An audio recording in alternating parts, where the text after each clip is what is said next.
Hi, I'm Michelle Lucking and I'm a pastel artist. I've always been drawn to water. I've spent most of my life living by the sea.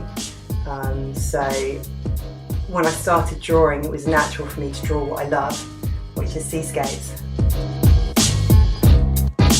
What became really apparent was it wasn't just painting the sea or something that I'd photographed on beaches that I'd been to. But it was actually more about the water itself. And I went on a holiday and I had an underwater camera and I took a load of photos of my kids jumping in the water. And what I had never appreciated was that the way the light plays across the body and the reflections that go on in the swimming pool, something you don't necessarily see when you're painting a seascape. It's kind of a very different side of water. It's more about the translucency rather than the movement that you get in a seascape. So that kind of took me onto a whole different venture of painting all these swimming pool scenes. And I started to realise that it wasn't just the translucency of the water, but for me it was this real interest in the anatomy of water and the anatomy of the human body and how the two interact, and how if you're looking down onto a person from above the water, the way that the water moves across the body actually really distorts and refracts that shape and creates almost something very abstract. And I wanted to try and paint that in a realistic way. So it's really where realism meets abstraction. And if you're painting that large scale, when you come up close to it, you get really lost in the detail. And it's almost these sort of strange sort of shapes and pockets of colour and light that you're creating of this person in the water. But when you step right back from it and you see it as a smaller image, you can then actually make sense of what your eye is seeing, and it's actually a person in the water.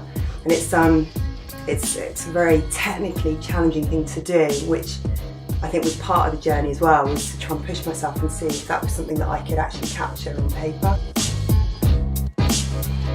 I had an idea in my head of what I wanted, which was someone under the water blowing bubbles out, because I wanted that facial distortion, so you get the anonymity, and to create something slightly crazy with lots and lots of very strange shapes. So I got my daughter to lie in the pool, and I took so many photos of her doing the same shot over and over again. And looking through all of those reference photos, there was one which wasn't at all what I was looking for, but her hair was coming across at an angle and it almost looked like it was kind of blowing in the wind even though she was underwater, and her eyes were closed, and the distorted effect of the water actually just made her face look really elf-like and beautiful. The colours were just absolutely stunning, across her bathing costume as well, and it was catching the light in her hair. And I just fell in love with the picture, so I had to paint it. But I wanted to get quite a unique crop on it. So the original photo is her whole body, but I liked the way her arm was kind of very relaxed and out there, and her hair was flowing in the same direction. So I kind of cut the rest of the whole picture out and just concentrated just on that part of it. I don't need to go through the process of having to sketch it first in a sketch pad or work out the colours. I mean, I do realism, so it's not reinventing what I can see. It's more what I see on my phone, but then adding to it and creating something unique on the paper as I go through the process immediately.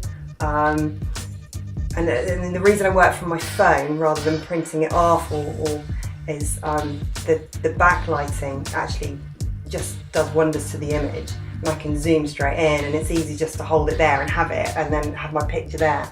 So it's a very sort of immediate process, and I think it's the immediacy of it. I just want to get on with it. I just want to get straight in and paint it. But I think, you know, the process of then translating that image. You know, a lot of people say, how do you paint water? How do you paint something that's translucent? But it's a case of actually just using your observational skills and understanding. So seeing past the fact that it's water, because that just makes your mind go, oh, how do I paint that? But it's just looking at those colours and then try and translate that as colours onto paper. So it's just always going back to utilising your observational skills and really trying to understand, the colours that you're seeing on your phone and putting that onto paper.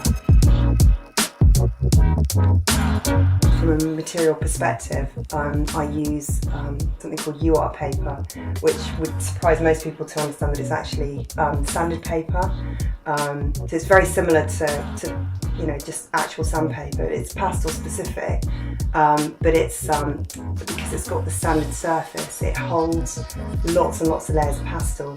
So it's brilliant for the way I paint, because I build lots of layers up and I'll create the colours based on several different layers of blending, because that creates, a real richness to the image rather than a one level colour. And so I can layer sort of anything between 5 to maybe 15 layers onto the paper, and it's brilliant as well because that sanded surface, it doesn't shed any pastel once you finish, so it's great for framing as well. But the pastels that I use are Unison colour pastels, which is British family-run company, and they're all handmade. And I think for me personally, I've tried other pastels in the market, and the colour and the consistency of the pastel is fantastic. They're very, very vibrant. It's almost like painting with butter. Really, really soft. And for me, that means it's brilliant at blending, and you can get some fantastic finishes with it.